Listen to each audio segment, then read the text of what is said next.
Bonsoir à tous, merci d'être venus à cette conférence commune du club cyber et Odin TV de l'AEGE.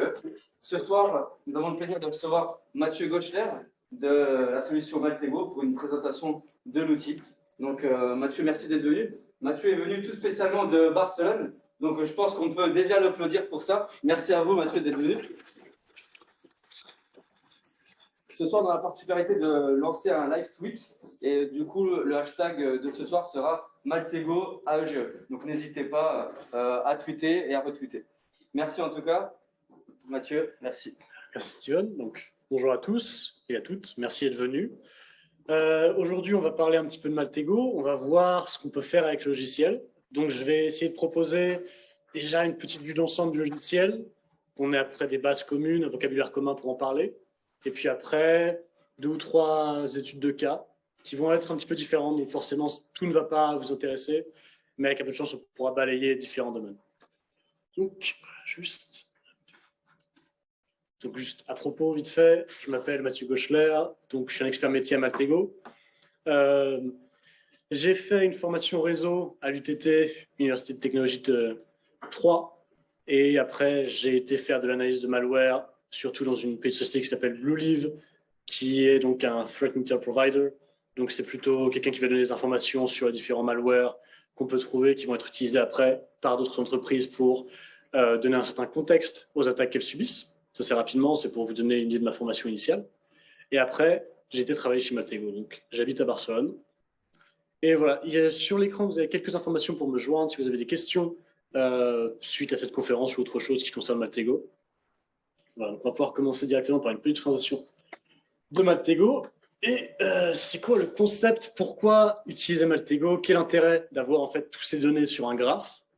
Maltego, c'est un outil d'analyse de liens logiques et un outil visuel, c'est-à-dire qu'on va représenter tous les points de données sur un graphe.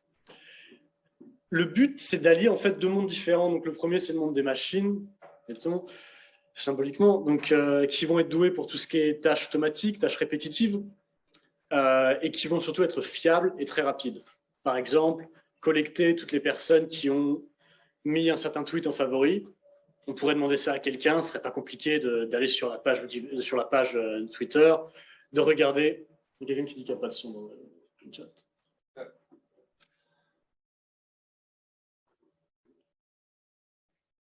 Très bien, donc ce serait possible d'aller sur la page Twitter, de regarder section j'aime et de voir qui a mis un j'aime, de mettre tout ça sur un tableau Excel, mais ce serait simplement plus rapide d'utiliser l'API de Twitter et de récupérer ce genre d'informations. Donc c'est pour ça qu'on va utiliser les machines et intégrer ce genre d'opération à Maltego. Et de l'autre côté, on a les humains donc, qui vont être doués en reconnaissance de motifs, donc qui vont voir certains patterns dans les données et certaines corrélations. Et surtout, et c'est le plus important, qu'ils possèdent en fait l'expertise nécessaire à une enquête. C'est pas tout d'avoir des bons outils, il faut aussi avoir de bonnes personnes qui les utilisent. Donc, en fait, l'idée, c'est un peu d'allier tout ça. C'est pour ça qu'on a des transforms qui sont donc des opérations automatiques pour apporter des données sur Maltego. Et derrière, tout ça représenté sur un graphe pour qu'un analyste humain, derrière, puisse dégager du sens, en fait, de ces données. Donc, qui sont les utilisateurs de Maltego et qu'est-ce qu'on en fait généralement? Maltego, en fait, c'est un outil qui est très lié à l'OSINT, mais surtout un outil qui est là pour aider à visualiser de la donnée. Ce qui fait que si demain, vous avez votre propre donnée en interne et que vous voulez visualiser sur Maltego, Maltego peut très bien devenir cet outil. Mais on a quand même un certain nombre de domaines qui, historiquement, ont été plutôt utilisés pour Maltego. Donc ça, par exemple, on analyse de transactions de crypto-monnaies. Donc ça va être tout ce qui est tracé, transactions en Bitcoin, Ethereum. On a tout ce qui est SOCMINT, donc Social Media Intelligence. Donc, ça va être tout ce qui est obtenir des informations qui sont disponibles sur les réseaux sociaux, sur des comptes Facebook, Twitter ou quelque chose de plus obscur comme Getter, par exemple. Après, on a tout ce qui est enquête cybercriminelle. Ça peut être lié à la pédopornographie, donc c'est SAM. Aussi aux échanges entre criminels ou juste les échanges sur le dark web en général. Derrière, donc ça, c'est plutôt des domaines qui vont être abordés par les forces de l'ordre. Après, on a d'autres entreprises qui sont plutôt concentrées sur tout ce qui est cybersécurité. Donc ça, je pense à des gens qui vont faire de la réponse à incidents. C'est-à-dire, par exemple, en Ukraine, en ce moment, ce qu'ils sont en train de faire, tel ou tel malware qui les attaque, ils récupèrent un certain nombre d'informations liées à ces malwares, les adresses IP qu'ils contactent éventuellement, les hashes des échantillons et des fichiers qui sont retrouvés, et ils vont se servir de Maltego pour aller retrouver et corréler ces informations en utilisant d'autres plateformes comme VirusTotal, OTX ou que sais-je. Et puis ensuite, il y a une troisième catégorie, ces entreprises qui font de la gestion et qui combattent contre la fraude, donc, et aussi tout ce qui est enquête sur les sociétés. Avant de faire des affaires avec une société, généralement, il y a des process qui s'appellent due diligence. Vous avez besoin de vérifier si cette société n'est pas, par exemple, sur une liste de sanctions. Vous avez besoin de vérifier si c'est une vraie société, pas une société bidon qui va vous arnaquer quelque part. Et aussi tout ce qui est mésusage des produits. Par exemple, une entreprise comme Twitter ou Facebook, ils ont besoin de vérifier que personne ne se sert de leurs produits pour répandre des informations, pour arnaquer des grands-mères, ce genre de choses. Donc c'est aussi partie de ça.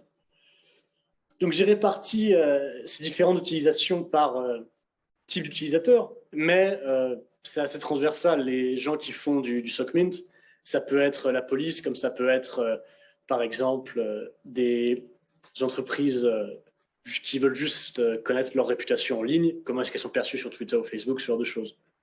C'est pareil pour les analyses de transactions crypto-monnaies. Ça peut servir aux forces de l'ordre. Ça a servi récemment pour récupérer tout ce qui était rançon d'un rançongiciel pour DarkSide, par exemple. Donc ça, c'était le FBI, je crois, si je ne dis pas de bêtises. Mais ça peut aussi servir à d'autres grandes entreprises qui, par exemple, toutes les plateformes d'échange de crypto-monnaies, ils ont besoin d'avoir une certaine idée d'où vont les flux de monnaie et de Bitcoin qui sortent et qui entrent, de crypto-monnaies qui sortent et qui entrent de leur plateforme. Donc ça peut être des utilisations assez transversales. Donc, Maltego, comme je l'ai dit, c'est un outil graphique d'analyse de liens logiques. Pour qu'on ait juste des bases pour parler en commun de ce logiciel, on va appeler les petits bouts de données, les ronds, si vous préférez, on va appeler ça les entités. Elles vont être reliées en elles par des liens. Et donc, il y a trois manières d'ajouter des liens et des entités à un graphe Maltego. Un, c'est de le faire manuellement et utiliser Maltego un peu comme une sorte de mind map, si vous voulez. Donc, simplement utiliser ça pour visualiser les données. Ensuite, vous pouvez importer les données dans Maltego. Donc, simplement, vous avez un fichier Excel, vous avez un fichier CSV, voilà. Et la dernière partie, est probablement la plus intéressante et qui justifie toute cette présentation, c'est utiliser les transforms. Donc, c'est-à-dire exécuter du code sur un serveur distant en lui passant une entité, par exemple une adresse Bitcoin, et lui demander OK, quelles sont les transactions qui ont été faites sur cette adresse Bitcoin, et on va avoir un retour de toutes les transactions qui vont être ajoutées sur notre graphe. Voilà. Donc, après, d'où viennent les données? Juste un petit point, d'abord, vite fait, les données ne viennent pas de Maltego, elles ne viennent jamais de Maltego. On est simplement un logiciel qui est là pour permettre de visualiser de la donnée, mais on ne fournit rien du tout. On va interroger différents services, certains payants, certains gratuits, pour vous permettre de visualiser leurs données dans Maltego. Mais nous-mêmes, on ne va produire aucune donnée.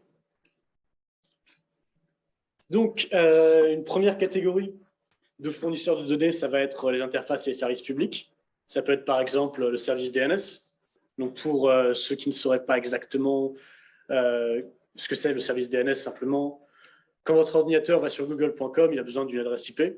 Ça peut être par exemple 127.0.0.1.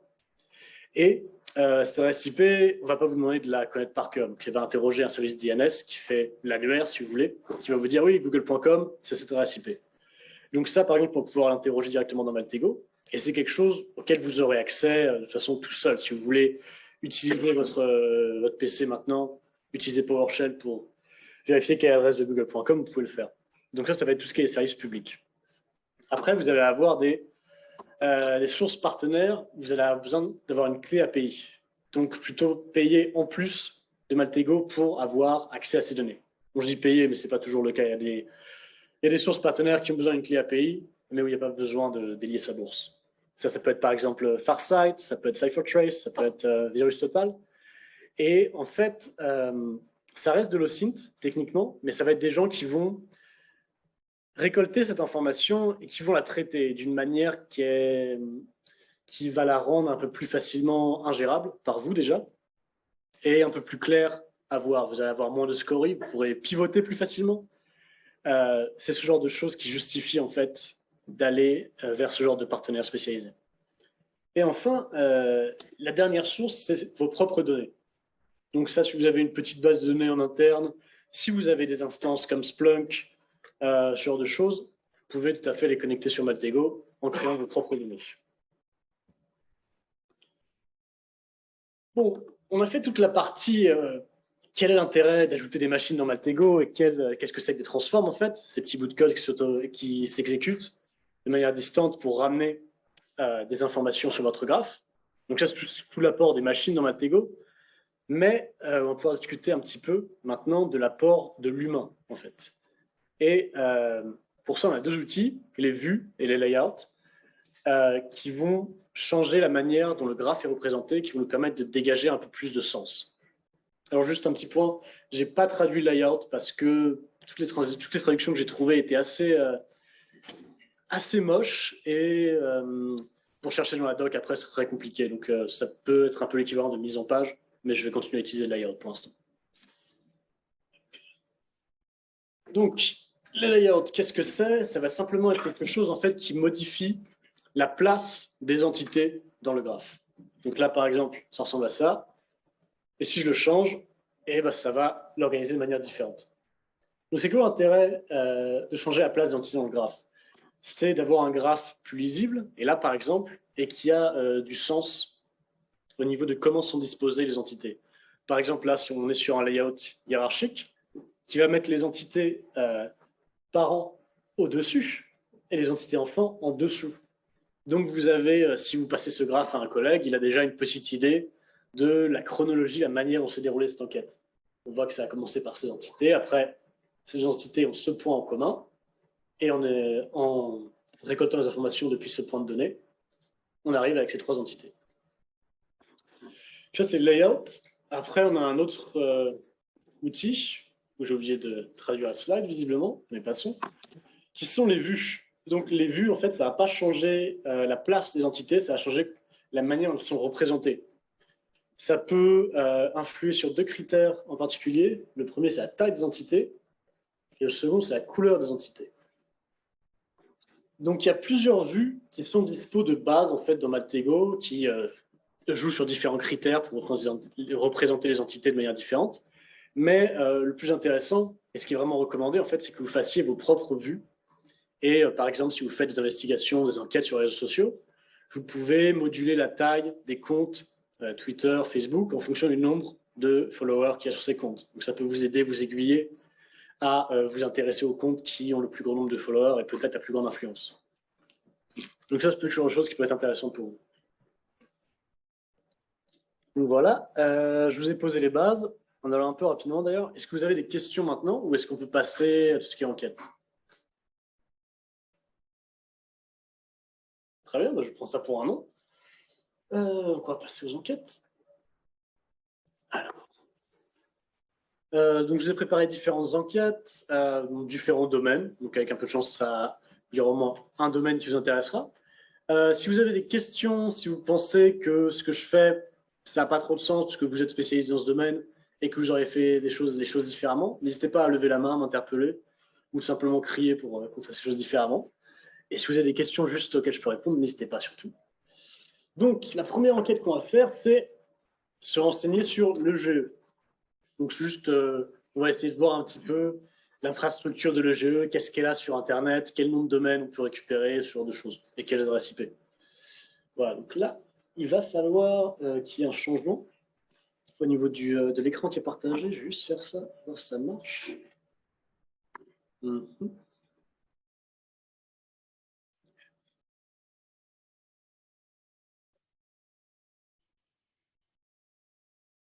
Ok, très bien. Une petite question avant de... Ouais. Ça va ou pas? Non, malheureusement, je n'ai pas le chat. C'est le principe des sources, et des transforms. Est-ce que certaines sont accessibles selon le niveau d'abonnement, hors niveau d'API, hors les questions d'API? Alors, ouais. Très bonne question. Et pour ça, on va juste aller sur le hub. Donc, comment ça marche en fait, Maltego? Vous avez une version gratuite où vous avez certaines restrictions. Par exemple, à chaque fois que vous utilisez une transform, vous êtes bloqué à 12 résultats ici. 12 résultats. Donc, par exemple, si vous demandez le nombre de noms de domaines attachés, le nombre de noms DNS attachés à un domaine en particulier, vous n'en aurez que 12, alors qu'il y en a peut-être 4000 derrière. Donc, ça, c'est la première restriction. La deuxième, c'est que vous n'avez pas accès au hub ici, qui est en fait une collection de différentes sources de données et qui vous permettent de faire des enquêtes sur différents sujets. Donc après, vous pouvez trier ça par ce qui vous intéresse. Par exemple, pour tout ce qui est malware, vous allez avoir ce genre d'enquête ici, ce genre de sources de données. Si vous êtes plutôt social media intelligence, vous allez avoir ça. Et voilà, donc quand vous avez la version gratuite, vous avez les transforms de base sur Maltego, donc ils sont plutôt orientés infrastructure sur le web, et aussi quelques petites choses avec Google Dork qui peuvent être pas mal utiles. Et quand vous avez une licence professionnelle pour Maltego, vous pouvez installer toutes les sources de données que vous voulez. Après, vous pouvez les installer. Certaines sont gratuites, certaines requièrent un abonnement, une clé d'API que vous avez besoin d'acheter séparément. Par exemple, c'est le cas de SocialNet ou People. Vous pouvez installer les transforms, mais derrière, vous avez besoin d'une clé API pour avoir les résultats vraiment. Ouais. Juste, je pense que Bianco est bloqué. C'est pas le bon écran, je sais pas. Pas fou ça. Ok. Ah, ok. Donc sur le zoom, c'est le bon écran. Par contre, ici, c'est pas le bon écran. Est-ce que attends. Est-ce que je peux bouger le zoom ici?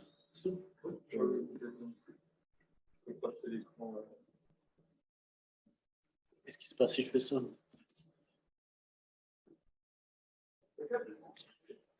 Oh, c'est pas fou, mais c'est pas pire. Vous pouvez voir? Okay, merci de m'avoir signalé. Okay. Donc, très bien. Donc, vous allez pouvoir aller installer ce dont vous avez besoin et après mettre votre clé API pour obtenir ces données dans Maltego. Est-ce que ça répond à la question qu'il y avait dans le chat? C'était sur le transform et sur les différentes sources de données, c'est ça? Oui, merci.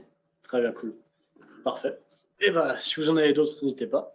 Et ben, on peut, durant la transition, en poser une deuxième, effectivement. La clé API est interne, provenant d'un achat abonnement, ou bien est-ce que ce sont nos clés perso, par exemple pour Twitter? Question de Nadia. Alors, ça dépend. Pour le cas particulier de Twitter, on n'a pas d'intégration directement qui marche avec Twitter. On a des gens qui vont aller récupérer des données sur Twitter, enfin des intégrations plutôt qui vont récupérer les données sur Twitter et les mettre dans Maltego, mais vous ne pouvez pas utiliser votre clé personnelle API pour Twitter pour le mettre dans Maltego. Après, vous pouvez avoir des clés d'API qui sont déjà sur des services existants. Par exemple, je suis en train de penser à VirusTotal, qui est quelque chose de très utilisé dans tout ce qui est cyber security, sécurité cyber. Donc, pas mal de gens ont des clés VirusTotal et ça peut s'intégrer très bien dans Maltego directement. Donc, pour Twitter, non. Pour les autres intégrations, ça dépend si on les a en fait ici dans Maltego ou pas. Parce que derrière, bien sûr, il y a tout un travail de faire la connexion entre la base de données de tel ou tel fournisseur de données et Maltego. Donc pour ça, pour qu'il y ait cette connexion, il faut que je sois présent dans le hub qui est des transformés. On a un avantage financier à passer par Maltego pour acheter un peu.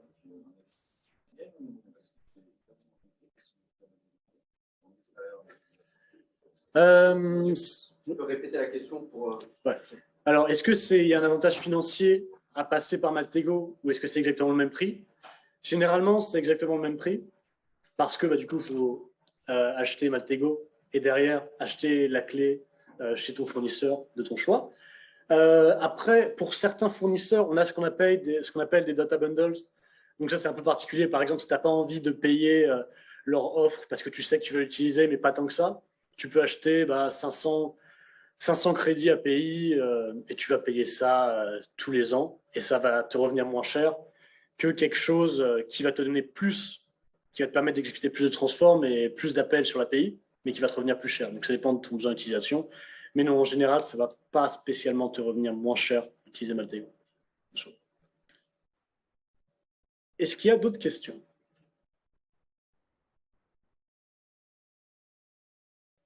Question dans le chat de Jonathan. Quelles sont les garanties de sécurité de l'outil? Confidentialité, souveraineté? Alors, souveraineté, c'est développé par Paterva, qui est une société sud-américaine, et c'est commercialisé par Maltego Technologies, mon employeur donc, qui réside à Munich. Après, au niveau souveraineté, je ne saurais pas t'en dire beaucoup plus. Au niveau sécurité, on a des gens qui s'occupent de la sécurité. C'est pas moi, par contre. Donc, à ce niveau-là, je ne vais pas me lancer dans une grande tirade de si c'est très sécurisé ou pas. C'est sécurisé quand même, j'espère. On a des gens qui travaillent là-dessus. Et voilà, on a des gens qui s'occupent de ça. Il ne devrait pas y avoir trop de problèmes. Si vous êtes inquiet au niveau de la sécurité, j'attire Maltego entre sous Cloud Act. Très bonne question. Malheureusement, je n'ai pas la très bonne réponse qui devrait aller là-dessus. Mais je vais définitivement vérifier ce que c'est. Mais non, je n'ai pas malheureusement la bonne réponse qui va là-dessus. Voilà, ok. Bon, on va peut-être se lancer avant qu'il y ait... si les codes de tension est amélioré, comment fait-on pour les rafraîchir? Okay, on va prendre cette dernière parce qu'elle est facile. C'est très simple. En fait, si vous avez une intégration qui vous intéresse, vous allez dessus et vous cliquez sur Refresh. Voilà. Et ça va mettre à jour en fait les transforms qui y touchent. Bon, on va peut-être démarrer un petit peu. On va démarrer un petit peu, on va faire la première enquête et je vais continuer à répondre aux questions à la fin pour espacer un petit peu, qu'on puisse alterner entre questions et enquête. Donc, ça, je me suis... Ah, putain. Occupe pas des questions. Ouais, le problème, c'est que j'ai mes notes ici. Il faut que je... Je vais pas pouvoir... Ah, ouais, attends. Juste. Ok. Direct. Ok.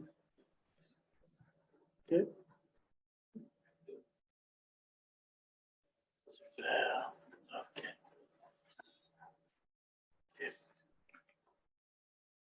Super. Ok, très bien. Pardon, c'est un petit retard. Donc, le jeu. J'ai récolté des informations sur le jeu. Donc, j'avais pas vraiment beaucoup d'idées sur ce que c'était le jeu quand Steven m'a contacté, ce qui fait qu'en fait, je suis allé directement sur... je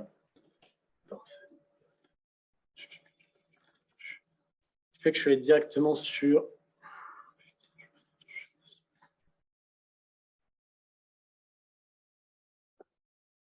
Wikipédia pour aller trouver des informations. Donc, c'est à peu près ce qu'on va faire. On va retracer ça. Et on va voir ce qu'on peut trouver.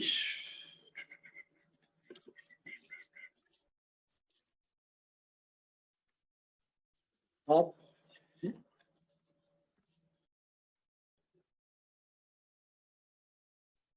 Donc, les entités dans Maltego, en fait, ont différents types. Et le type d'une entité va déterminer les transforms que vous allez pouvoir exécuter depuis cette entité. Parce que ça n'a pas vraiment beaucoup de sens, par exemple, de chercher quelle adresse IP rattachée à une personne. Et contrairement, ça n'a pas beaucoup de sens de voir si un nom de DNS est sur un réseau social. Donc là, on a une entité phrase qui est une entité très basique. C'est une entité sans aucune propriété. Et on va chercher si elle apparaît sur des sites web en particulier. Donc pour ça, on va tout simplement utiliser cette transform qui va juste faire une recherche sur Bing et qui va voir quel résultat est-ce qu'on a. Donc on a des résultats, donc ce qui semble être le site officiel de l'EGE, on a Wikipédia et on a plusieurs autres choses. Je vais d'abord m'intéresser à la page Wikipédia. Je vais cliquer dessus. Hop, ici. Cliquez sur le lien et allez voir ça dans Chrome. Donc voilà, ça me dit école de guerre économique, très bien. Et j'ai un site web ici. Donc très bien, j'ai le site web officiel. Je vais revenir dans Maltego derrière. Et je vais pouvoir ajouter le nom de domaine, donc pge.fr. Derrière, en partant du nom de domaine, ce qui m'intéresse après, ça va être de voir les noms DNS qui vont être accolés à ce nom de domaine. Donc, que j'explique de manière rapidement pendant que ça tourne. Les noms DNS, ça va être, par exemple, vous avez un domaine qui va être ege.fr, mais derrière, vous avez le site www.ege.fr. Vous avez ici, donc, visiblement, un domaine pour le dev.ge.fr. Et tout ça, ça va être autant de points d'accès qui vont être rattachés à des adresses IP, ce qui va me permettre de voir un petit peu comment c'est fait. Où est-ce que c'est hosté, tout ça? Est-ce qu'il y a d'autres noms de DNS qui sont sur ces adresses IP? Donc, c'est un peu ce qu'on va faire et voir quelles informations on peut récolter. Ce que j'ai fait ici, c'est que j'ai exécuté les transforms qui m'ont ramené des noms de DNS depuis le domaine. Donc, je les ai toutes exécutées. Il y en a différentes qui marchent de différentes manières. Par exemple, ici, on a Security Trails, c'est du passive DNS. Ça va basiquement aller taper dans une base de données. Security Trails, c'est des gens qui vont se mettre ici sur Internet, qui vont écouter toutes les résolutions DNS que les gens font. Donc, ça va être vous, par exemple, qui vérifie oh, où est-ce que c'est, je dois me connecter, s'il vous plaît, à www.je.fr parce que j'ai cliqué sur un lien, donc le PC a besoin de savoir quelle adresse IP. Et il y a des gens qui vont enregistrer, ah tiens, www.je.fr, c'est à cette adresse IP. Ils vont le mettre dans une base de données. Et nous, derrière, ça va nous permettre d'aller vérifier déjà où est-ce que c'était hosté. Et c'est très utile parce qu'en fait, c'est des données qui persistent dans le temps, parce que les gens continuent à maintenir ces bases de données.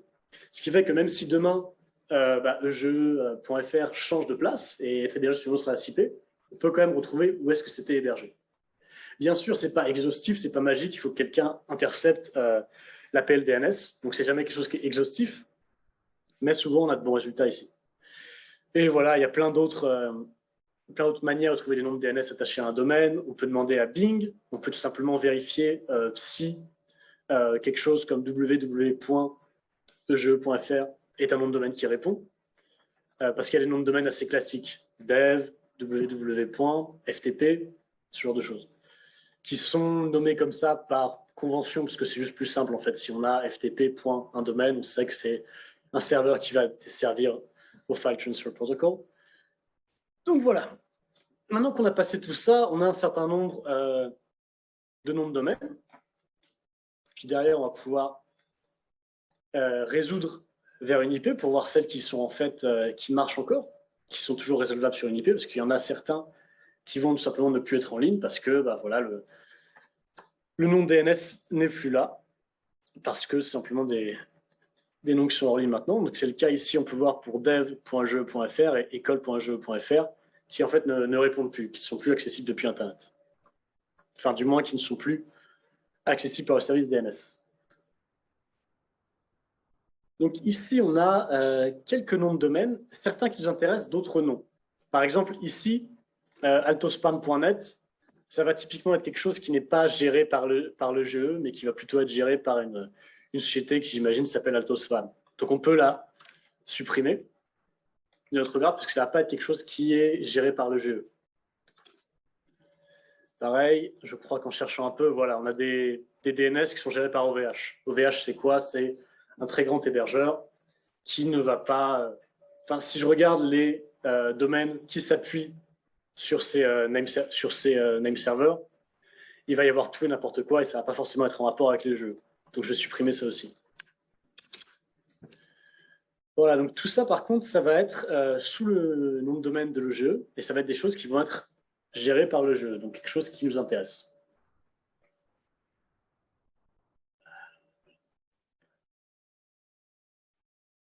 Donc, ce qui nous intéresse maintenant, c'est de voir si on peut pivoter vers d'autres domaines, vers d'autres noms de domaine, peut-être d'autres sites web qui sont affiliés à l'EGE. Pour ce faire, on va utiliser les codes d'administration, je ne sais pas comment traduire, c'est tracking code en anglais. Donc pour ce faire, on va utiliser toutes les entités sites web et on va en fait récupérer les tracking codes. Qu'est-ce que c'est les tracking codes? Ça va être des codes qui sont utilisés pour administrer tel ou tel site. Vous avez par exemple Google Analytics. qui va être utilisé par certains webmestres pour gérer et avoir une idée du trafic qu'il y a sur tel et tel site. L'intérêt pour nous, c'est que les gens qui ont le même compte et qui vont donc chapeauter un ensemble de sites vont mettre tout le même numéro Google Analytics pour avoir toutes leurs données centralisées au même endroit. Ce qui fait que si je vois deux sites avec le même Google Analytics, c'est probable qu'il y ait quand même un lien entre les deux. C'est jamais un truc absolu, une preuve absolue, mais c'est quand même très très probable. Donc ici, qu'est-ce que ça nous a retourné comme relation? Donc on a des liens Google Analytics et on a aussi des adresses IP. Donc ça nous suggère de regarder, sur ces adresses IP, il y a d'autres sites web qui sont hébergés, ça peut être intéressant de regarder. Ça peut être un pivot intéressant, comme ça peut être un pivot qui est complètement bidon, parce que si cette adresse IP, par exemple, appartient à OVH, il va y avoir peut-être 20 autres sites qui peuvent être hébergés sur ces adresses IP et qui n'ont rien à voir avec le jeu. Donc on va les laisser tranquilles pour l'instant, et on va plutôt s'intéresser aux données Google Analytics et voir si on peut rebondir sur d'autres sites web après. Donc pour faire ça, on va simplement cliquer sur Get Website. Donc là, ce que j'ai oublié de préciser, bien sûr, mais cette enquête, elle est faite sur la version gratuite de Maltego, enfin, en simulant la version gratuite. Donc je garde mon curseur à 12 et j'utilise que les transforms qui sont disponibles par défaut dans Maltego. Donc voilà, c'est l'intérêt. Je n'utilise pas de solution payante, je n'utilise pas la version payante de Maltego. Voilà. Donc, on a retrouvé quelques sites web qui peuvent être assez intéressants pour nous. On voit des choses qui peuvent être, qui ont plutôt un rapport avec le jeu. Donc ici, migration.jeu.fr, bon, c'est le même nom de domaine, donc c'est très intéressant. ejeu.eslsca.fr. Si on cherche sur Google après, on voit que c'est une école de commerce qui est donc la maison mère de le jeu. Donc ça peut être aussi quelque chose à garder dans notre besace, qui peut être intéressant. Formationintelligenceéconomique.fr. Alors ça, pareil, aucune idée de ce que c'est, mais intelligence économique, école de guerre économique, il y a probablement un rapport, donc c'est aussi probablement quelque chose qu'on peut garder dans le coin de notre tête pour aller chercher un peu plus tard, pour faire des recherches, voir quel rapport. Donc aejeu.fr, bon là je triche un peu puisque j'ai été invité donc, par cette association, donc c'est l'association Anciens Élèves, toujours aussi quelque chose d'intéressant à voir. Et puis ça, d21.fr, ça c'est des choses, j'ai été regarder, le site ne répond plus spécialement, mais c'est aussi quelque chose qu'on peut aller regarder derrière pour avoir plus d'idées. Donc on va faire juste la même étape encore une fois sur aejeu.fr. Donc on va juste obtenir voilà, relationships. Et on va refaire la même chose sur le Google Analytics. Et ça nous donne encore un autre site, old.aejeu.fr. Donc probablement un site web qui n'a pas encore été supprimé. Si on clique dessus, on peut voir ce qu'il y a, par exemple, qu'il y a des choses intéressantes. Voilà, bon, bah, des posts de 2017. Tout ça tient la route. Et donc, c'est donc une vieille instance du site web. Voilà. Donc, on va revenir sur Maltego. Donc, jusqu'ici, c'est pas trop mal. On est parti d'un nom de domaine. On a récupéré des sites web affiliés à ce nom de domaine. Et puis, on a réussi à se diriger vers d'autres sites web qui, eux, ne sont pas inféodés à ce nom de domaine, qu'on n'aurait pas forcément trouvé en ne faisant pas ce genre de recherche, en n'utilisant pas Maltego pour visualiser l'infrastructure. Donc, on va juste nettoyer très très vite parce qu'on a toutes ces entités ici, built with IP, qui ne vont pas nous servir à grand chose, donc ils vont juste polluer notre graphe. On va juste faire une petite recherche. Je vais chercher IP. Je vais concentrer ma recherche sur ce type d'entité en particulier. Et voilà, ça va tout me les sélectionner. Derrière, je peux faire un clic droit, supprimer. Et ça va me libérer un peu de la place.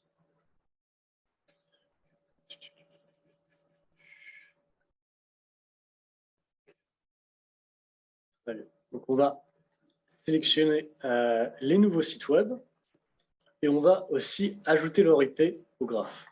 Donc ça, pareil, c'est une transforme qui est bête comme chou, c'est juste interroger le service DNS, ça, pour avoir l'adresse IP associée à ces à ces sites web.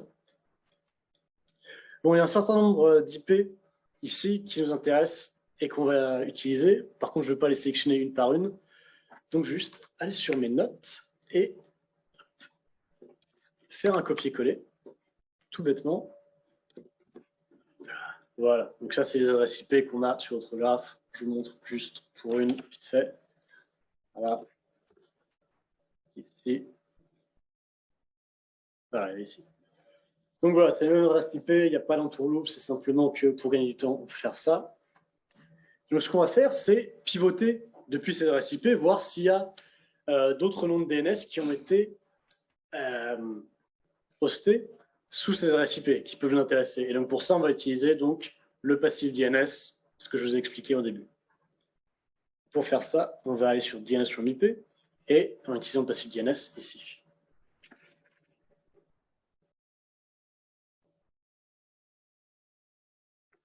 Voilà, donc on a tout un tas de noms de DNS qui peuvent être intéressants. Alors certains sont pertinents, par exemple ici epge.fr, Infoguerre, institut.ie.fr, aege.fr, c'est des choses intéressantes. Après, il y a des choses qui sont un peu moins intéressantes, par exemple le monastère de Brou ou l'abbaye du Mont-Saint-Michel. Là, typiquement, ça va être un serveur qui a été utilisé pour hoster deux sites web, mais qui n'ont pas forcément de rapport. Hein. Un jour, OVH utilise cette adresse IP pour que vous puissiez avoir votre site web, et puis l'autre jour, utilise cette adresse IP pour le filer à quelqu'un d'autre. C'est pas quelque chose de choquant, ça ne veut pas dire qu'il y a une conspiration ou un lien entre l'abbaye du Mont-Saint-Michel et le GE. Ou du moins, a priori, il y en a pas. Donc, pour y voir un peu plus clair, on va sélectionner tous ces noms de DNS et on va obtenir les domaines qui y sont associés. Donc, typiquement, ça va être ici, partir de un bon exemple. Voilà. Partir de rolling.infoguerre.fr directement .infoguerre.fr. Donc, ça va être des choses qui vont nous permettre de visualiser quels sont les domaines qui nous intéressent. Donc, on a pas mal d'AEGE. Tiens, ça, c'est intéressant. AEGE.info, alors que nous, on avait AEGE.fr. Ça peut être quelque chose à vérifier après. EGE.fr, c'est dont on est parti. AEGE.fr, on sait que c'est lié. Infoguerre.fr, ça pose la question, est-ce que c'est quelque chose qu'on veut continuer à regarder ou pas? Assise africaine de l'intelligence économique. Pour l'instant, ces deux choses, elles ont un rapport, disons, thématique, elles ont été hostées sous la même IP. C'est pas assez pour conclure qu'elles sont affiliées vraiment les deux, mais c'est définitivement quelque chose qu'on va devoir creuser après, pardon. Et puis bon, Institut Intelligence économique aussi. Voilà. Puis bon, toujours tout ce qui est Phenomenex, Suzuki.co.uk, c'est pas forcément des choses qu'on va continuer à vérifier derrière.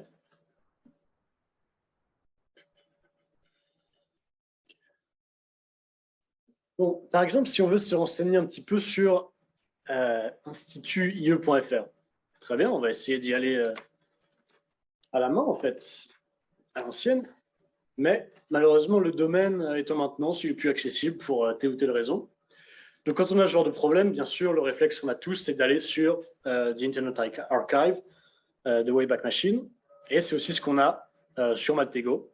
Donc, tout simplement, c'est ce qu'on va faire. Pour ceux qui ne connaissent pas The Internet Archive, c'est juste un site web qui archive en fait les autres sites web. Du coup, si vous avez, c'est très utile par exemple pour voir les changements de nom d'article quand lemonde.fr ou quoi fait une bourde par exemple et qui rectifie le nom de l'article, vous allez avoir les anciennes versions disponibles là-dessus généralement. Ici, ce qu'on va faire, c'est utiliser The Wayback Machine pour voir s'ils ont des snapshots un petit peu, voir si on peut vérifier à quoi ressemblait ce site web avant qu'il ait été enlevé Internet. Donc là, on va cliquer là-dessus. Qu'est-ce que c'est que... Voilà, institut.ie.fr, parfait. On va juste cliquer dessus pour voir à quoi ça ressemblait. Hein. Et donc, il y a pas mal de problèmes, malheureusement, au niveau de l'encodage. Ce n'est pas toujours le cas. Sur la première fois que ça m'arrive, bon, c'est un peu embêtant, mais c'est rien non plus insurmontable. Donc voilà, on peut lire que la création de l'Institut de l'intelligence économique correspond aux besoins de réunir la communauté d'experts, de praticiens, blablabla. Et donc, on a ici un autre nom de domaine sur lequel on pourrait continuer à faire des recherches, portail-ie.fr. Voilà. Donc, voilà, c'est le genre d'informations qu'on va pouvoir obtenir très rapidement en utilisant Maltego. Qu'est-ce que j'ai d'autre à montrer? Ah voilà. Et donc cette démo touche à sa fin, juste pour voir un petit peu, continuer un petit peu à vérifier tout ça, on va juste vérifier où est-ce que, en fait, tout ça c'est hosté, quels hébergeurs, voilà, héberger self-function, quels hébergeurs est-ce que le jeu a choisi pour mettre en place ces sites web et l'AEGE, donc par le même biais. On va donc sélectionner toutes les adresses IP et on va récupérer les blocs IP auxquels elles appartiennent. Alors ça va être un petit peu technique, mais accrochez-vous, ça ne va pas durer trop longtemps. Les blocs IP, ça va être délégué à certains organismes. Quand je dis organismes, je parle de gros organismes, ça peut être des hébergeurs, ça peut être le FBI par exemple, la CIA, ça peut être le gouvernement français qui va disposer d'une certaine range d'IP, ça peut aller de très petits nombres à des choses assez conséquentes avec plusieurs milliers d'IP. L'intérêt pour nous, c'est que ces IP, en fait, ces attributions, elles sont connues. Et donc, en rattachant une IP à son bloc IP, on peut derrière rattacher les blocs IP au numéro d'AS. Alors ça, c'est quelque chose de technique, je ne vais pas rentrer dans les détails. Quelque chose qui est utilisé pour le routage. L'intérêt pour nous, c'est qu'on peut relier ce numéro d'AS à un hébergeur en particulier derrière. Donc là, c'est ce que je vais faire. To companies. Voilà. Donc, ce qui vous intéresse. On peut voir ici qu'on a, donc voilà, Evolution Data Center, on a Google, on a Microsoft Corporation, donc peut-être Azure pour host tout ça, on a Amazon aussi, donc pour l'instant ils sont assez diversifiés, et on a du OVH, comme les name servers le suggéraient. Et donc on peut voir donc que sur OVH, on a aege.fr, on a Formation Intelligence Économique, on a d21.fr, ce genre de choses. Donc, voilà, ça peut nous aider à avoir une idée un peu plus complète de l'infrastructure d'une entité et derrière avoir un peu une idée comment est-ce qu'elle est façonnée et quel genre d'autres entités administratives ou économiques sont rattachées à elle. Voilà, ça va être la fin de la première enquête. Donc, derrière, il faut que je repasse sur le PowerPoint.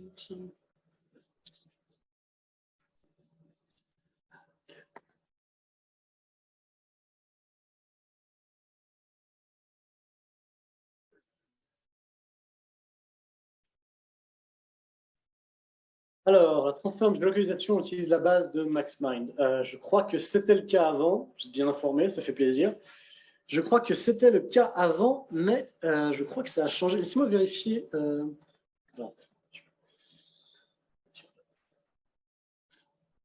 Passer ici. Je crois que c'était le cas avant. Laissez-moi vérifier si c'est toujours le cas. Parce que oui, du coup, on peut bien sûr extraire l'endroit depuis une adresse IP. Donc là, on peut voir qu'elle est en France. Malheureusement, il n'y a pas la source. Généralement, elle est suggérée au niveau de la transform. Malheureusement, ici, je crois que la source n'est pas disponible. Et j'ai un trou de mémoire concernant la géolocalisation. Je crois que c'était MaxMind avant. Je crois que ce n'est plus le cas. Ah bah tiens, non, c'est WhoisXML. Non, c'est autre chose. Okay. Voilà. Donc, est-ce qu'il y a d'autres questions? Parce que du coup, je n'ai pas de chat. Super. Est-ce que la recherche marche sur du IPv6?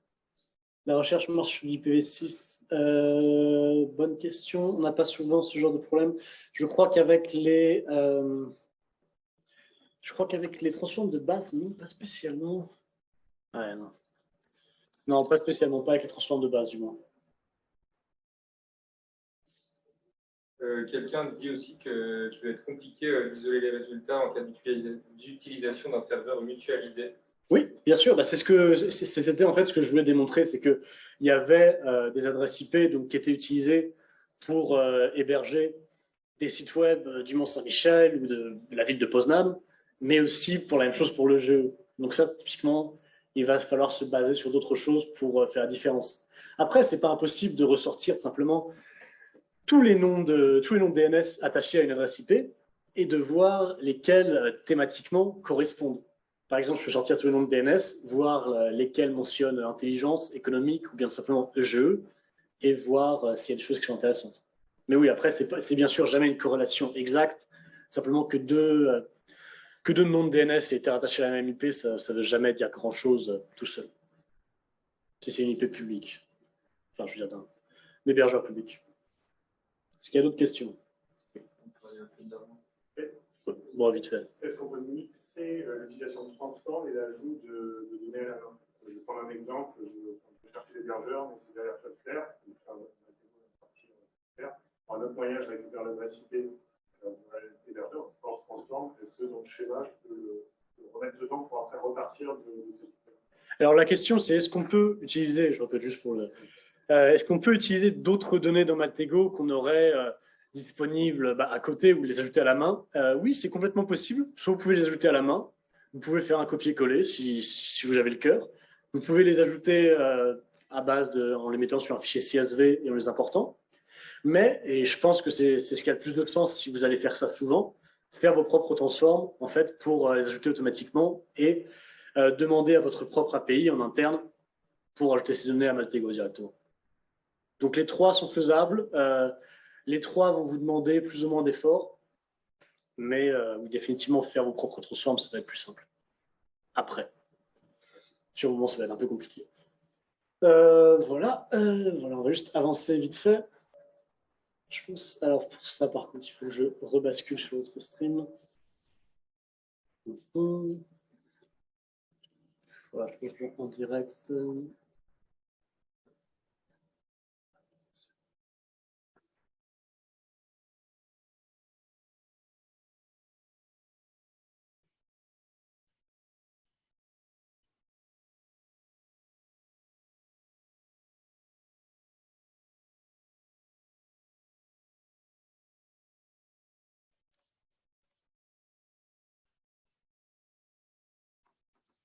Ah oui.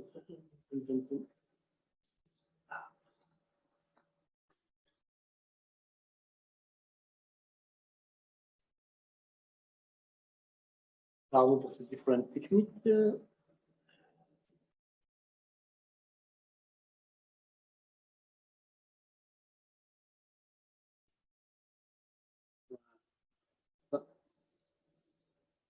Ah, super. Ok, parfait. Est-ce que c'est la bonne chose qui est projetée? Super. Très bien. Bon. Ok, donc la deuxième enquête. Et donc ça, on va pouvoir utiliser par contre toutes les capacités de Maltego et pas seulement utiliser la version gratuite. Ça va être une petite enquête en fait sur une entreprise dont j'ai entendu parler comme ça, qui me propose d'investir en utilisant cette monnaie révolutionnaire et tout à fait nouvelle, comme vous le savez tous, qui a à peine plus d'une dizaine d'années, qu'est le Bitcoin. Et donc, on va voir si c'est vraiment une opportunité pour investir et pour vraiment se faire beaucoup d'argent. Donc, des amis m'ont parlé jusqu'à 4% de retour par jour. C'est pas mal parce que, bon, si on applique des maths basiques de collège, ça fait tripler son capital chaque mois, enfin en un mois du moins, c'est plutôt pas mal. Donc on va voir en fait si c'est quelque chose de vrai et voir si c'est quelque chose qui est intéressant. Et pour ce faire, on va utiliser en fait tout ce qui est donné sur la société, comme Open Corporates, pour avoir un peu des informations là-dessus.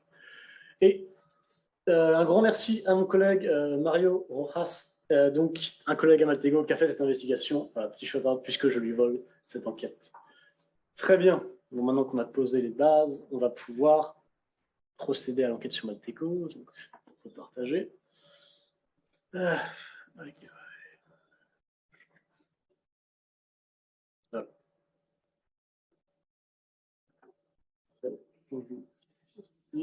Hop là.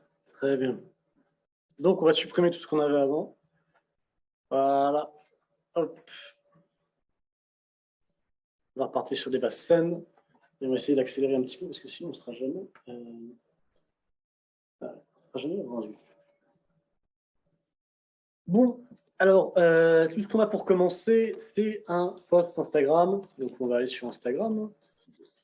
Et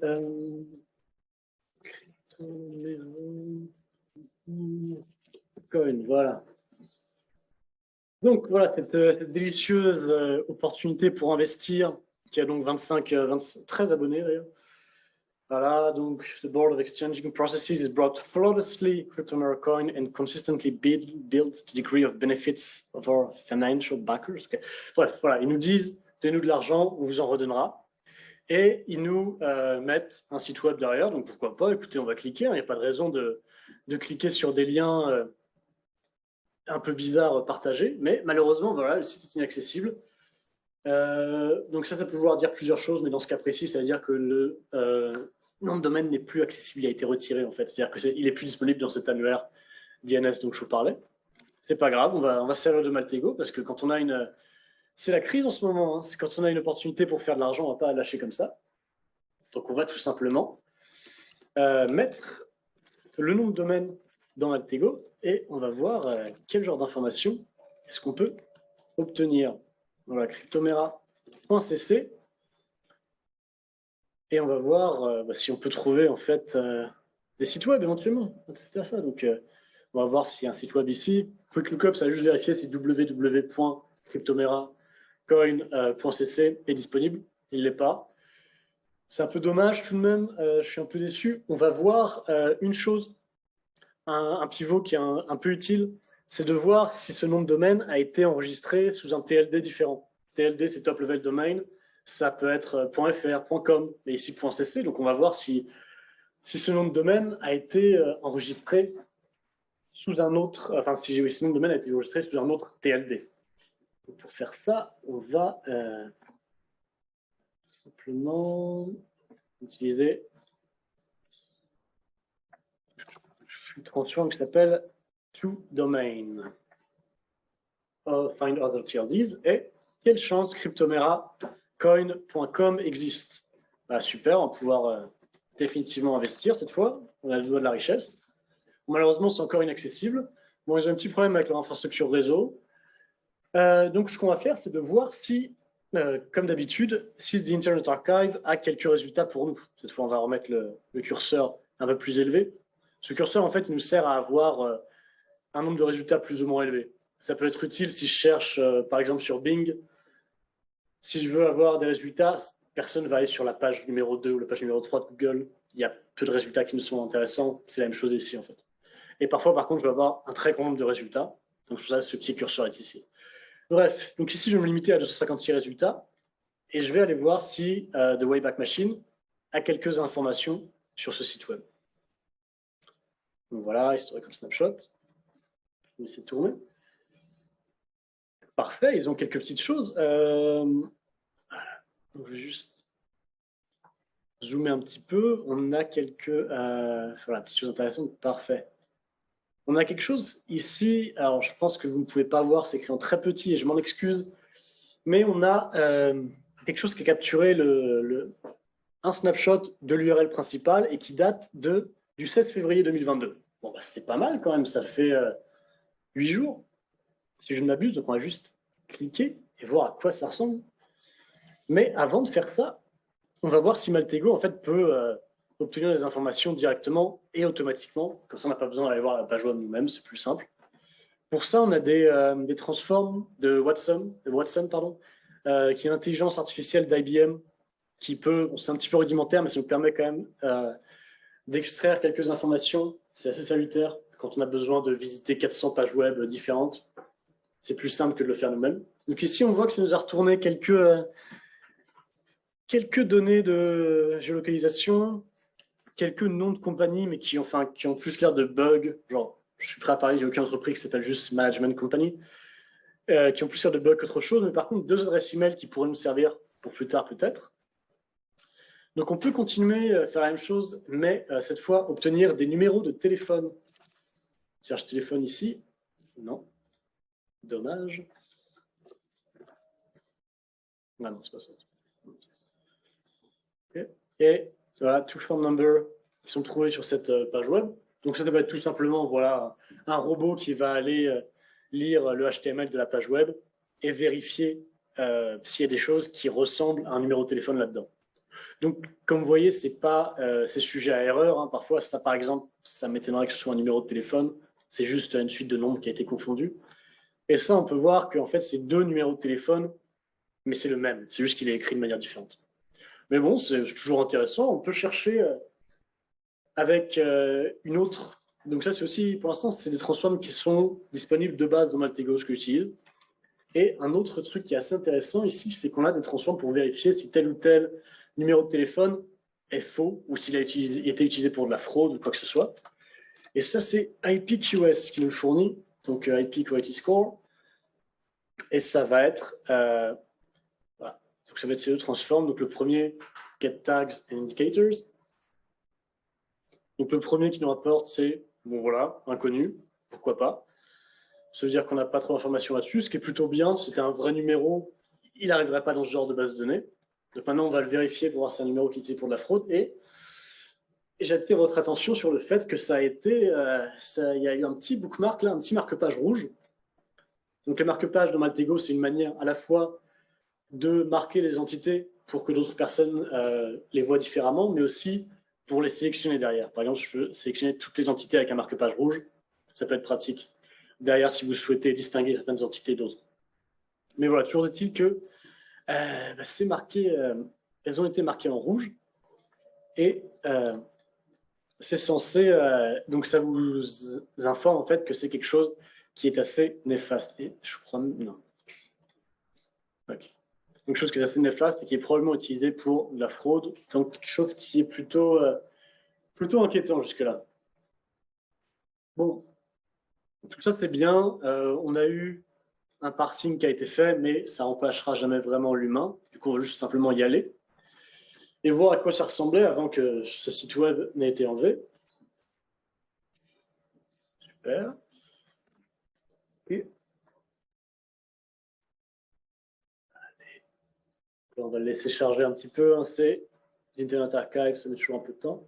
Super, voilà. Donc, on a tout le site web qui récupère. Bien sûr, Internet Archive, ça récupère à peu près tout. Ça vous donne une bonne idée de ce que c'était que le site web, mais il y a certains petits bugs, certaines petites scories en fonction de comment est-ce que le site web est fait généralement. Mais bon, ici, quand même, on a le principal. Hein, comment ça marche? Et ben, enregistrez votre compte, donnez-nous de l'argent et vous aurez un retour. Donc voilà, alors leur plan d'investissement superbe. Vous pouvez avoir jusqu'à presque 2% de retour journalier, aussi 2,6. Et si vous mettez jusqu'à $2000, vous avez 4% de retour, ce qui est quand même assez impressionnant. Donc voilà, vous avez quelques petits calculateurs ici. Donc c'est intéressant, ça a l'air moins legit parce que Internet Archive a sauvegardé la chose de manière plus ou moins bien. Mais voilà, bon, c'est intéressant. Mais ce qui est vraiment intéressant pour nous, en fait, c'est que y a un certificat de compagnie. Et il y a un nom d'entreprise, il y a voilà, un nom de registre, un numéro de registre, il y a même une adresse. Voilà, ça a l'air quand même assez intéressant tout ça.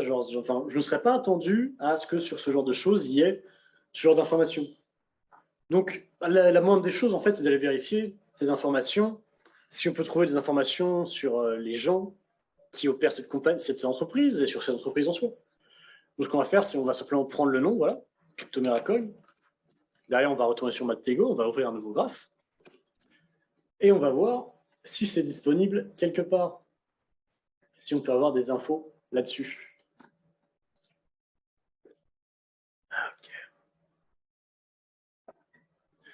Donc, pour enquêter sur les sociétés dans Maltego, on a 2 choses, 2 bases de données en particulier. Donc, Open Corporates et Orbis. Donc, pour celle-là, je vais utiliser Open Corporates, mais Orbis marchera tout aussi bien. Je vais juste chercher s'il y a des entreprises avec le même nom.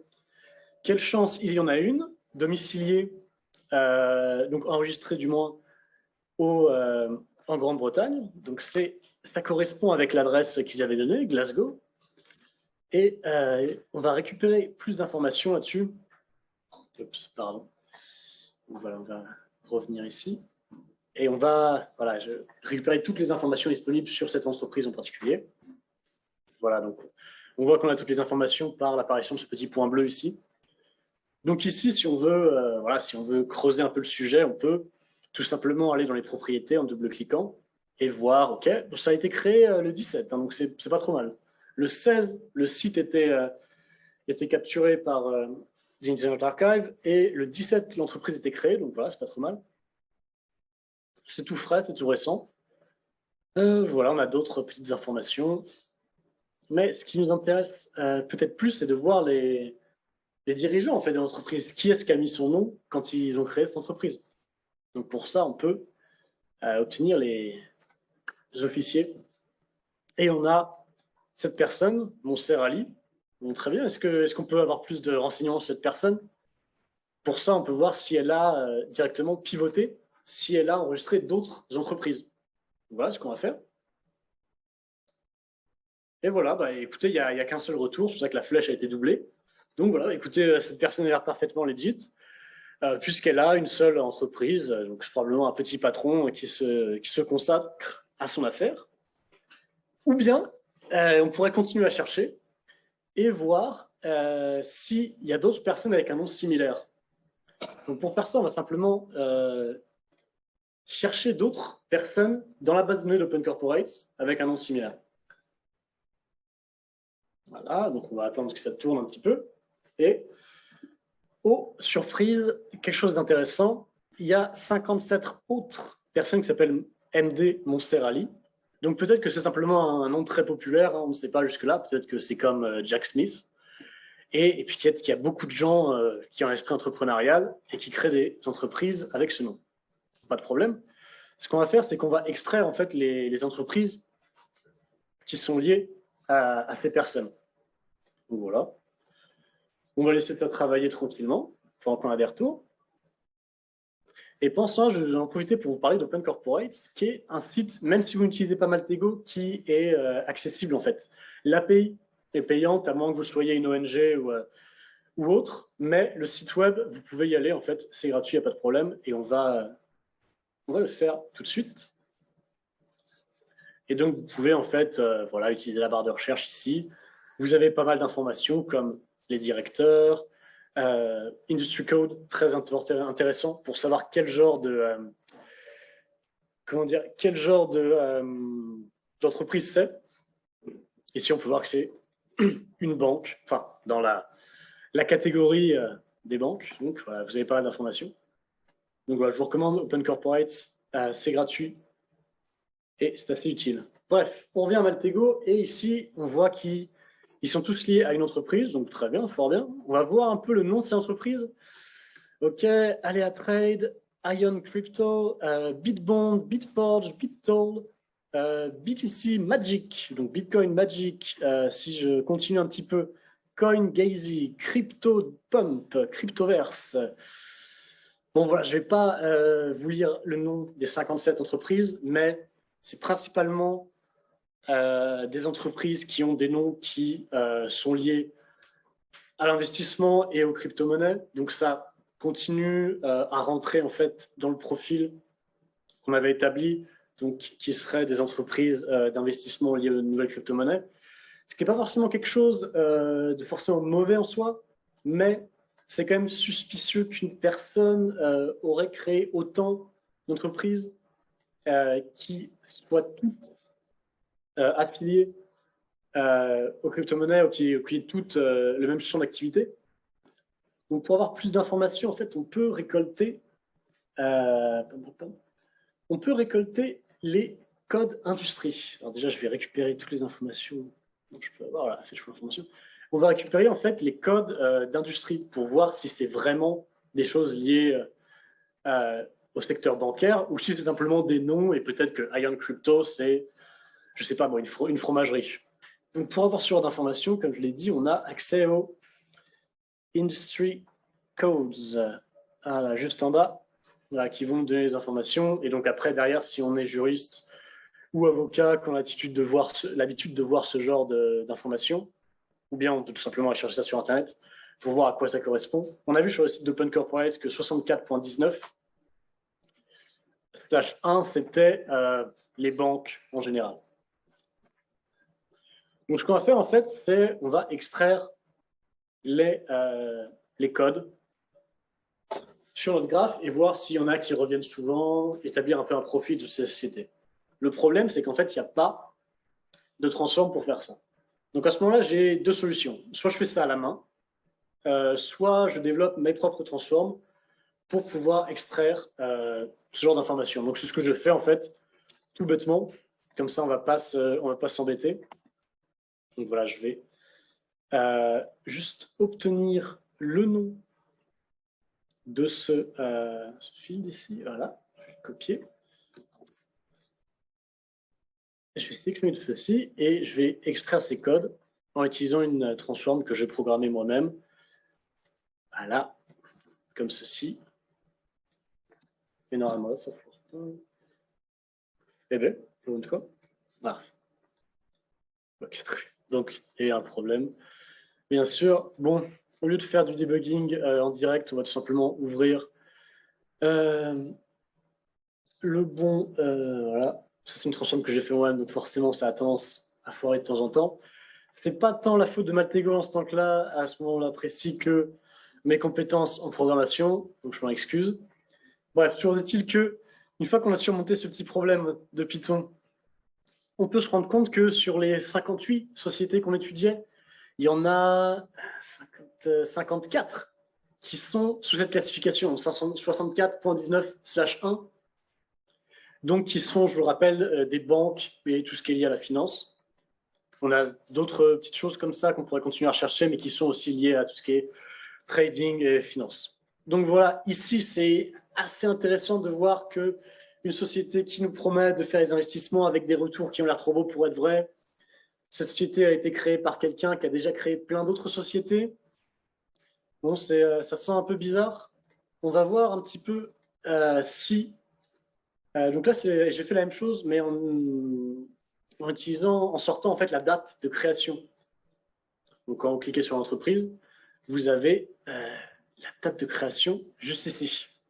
Donc j'ai fait la même chose, j'ai sorti en fait les dates de création et on va pouvoir se rendre compte un petit peu de la cadence à laquelle il les a créés. Donc on va changer de vue, comme je vous disais, pour visualiser les entités de manière différente. On va les visualiser comme sur un tableur et on va les ordonner par ordre alphabétique. Voilà. Donc on se rend compte que voilà, Monsieur Monserrali a commencé en novembre 2020 et voilà, il ne s'arrête pas. Hein. 2 jours après, il en crée une autre. 4 jours après, encore une autre. Et voilà, ça continue, ça continue, ça continue. Comme vous pouvez voir, il n'y a pas un écart trop grand. Et donc, depuis novembre 2020, il est juste en train de créer de nouvelles compagnies en ayant peut-être 4-5 par mois parfois. Hein. Donc là, on est juste au début de février. Du coup, il a un rendement un peu plus bas, mais ce n'est pas grave. On espère qu'il va se ressaisir.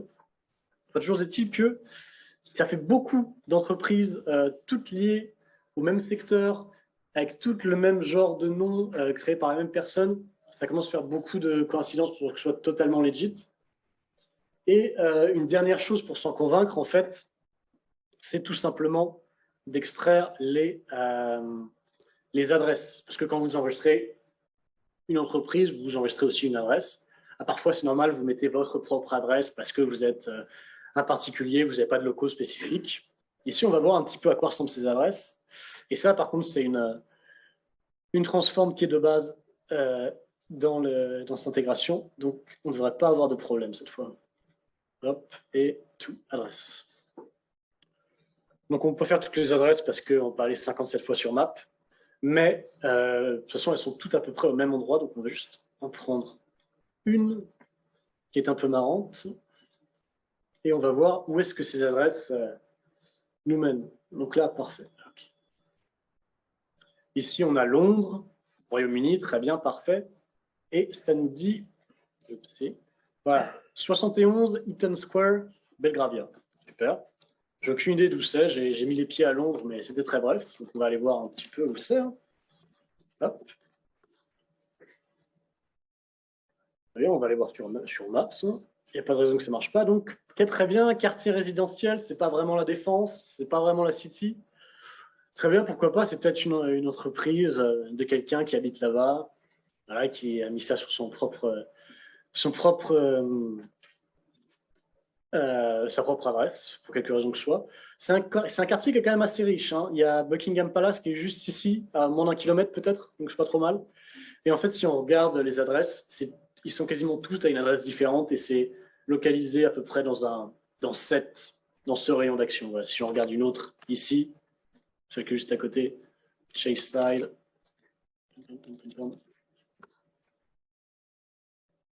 Voilà, ça va être à côté. Buckingham Palace derrière. Ah, putain. Pas celle-là dans ces cas-là. Je me suis fait avoir. Le street. Voilà, on retourne dans notre centre résidentiel avec voilà, le British Museum juste là. Donc voilà, tout ça pour dire que c'est pas vraiment et Buckingham Palace qui est juste ici, donc c'est pas vraiment des adresses qu'on s'attendrait à trouver pour des entités bancaires ou des entreprises d'investissement. Donc voilà, c'est définitivement quelque chose qui nous demanderait de vérifier avant d'y mettre directement peut-être 2000 ou 10 000 dollars et d'espérer des retours mirobolants. Voilà, donc ça c'est la fin de cette enquête. Est-ce qu'il y a des questions? Est-ce qu'on a encore le temps? On va aller de l'avant. On va aller de l'avant? Sauf s'il y en a une dans la salle. Dans la salle, est-ce qu'on passe à la prochaine enquête? Bah, Je pense que la prochaine enquête sera rapide, il n'y a pas de... Ok, bon, alors, encore une fois, ça va être la même chose.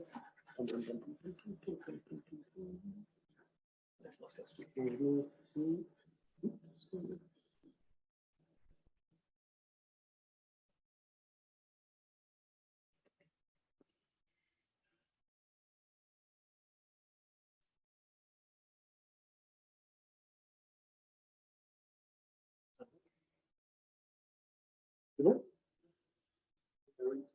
Super, merci. Ouais. Alors, juste, le dernier truc, c'est en rapport avec l'actualité, malheureusement. Ça va être... ça ne démarre pas, bien sûr. Et hop là. Voilà. Il y a eu une problématique, en fait, que je ne sais pas si vous l'avez vu passer, mais avec l'intensification de la crise en Ukraine, il y a eu certaines personnes qui ont commencé, et je pense à des gens comme Bellingcat, qui ont commencé, en fait, à suivre les mouvements des troupes russes près de la frontière ukrainienne, aussi en Biélorussie, en utilisant des sources ouvertes comme TikTok, par exemple.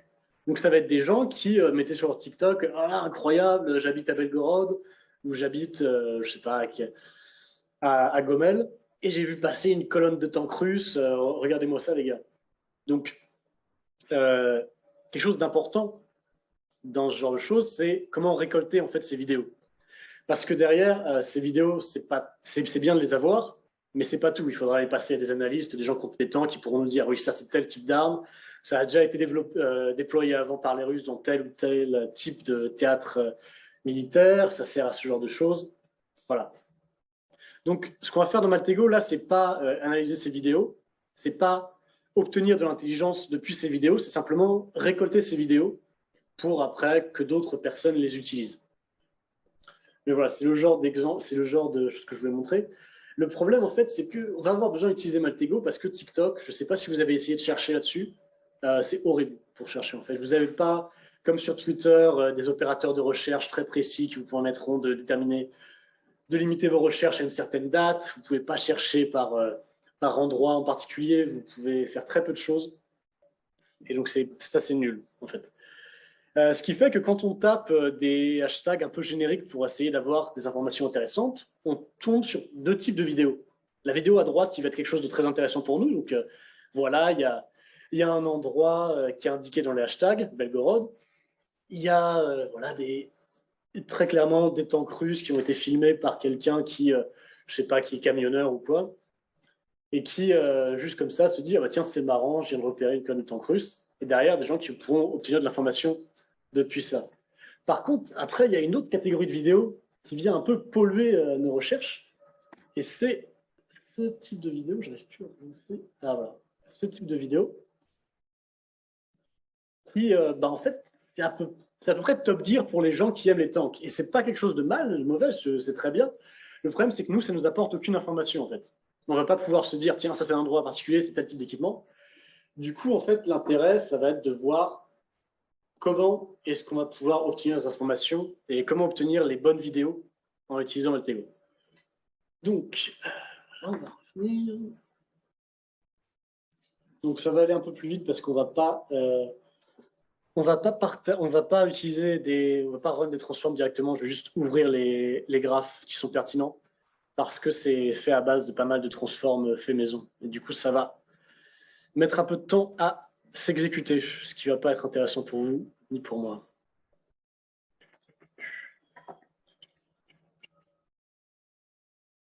Très bien. Très bien. Et je vais partager mon écran.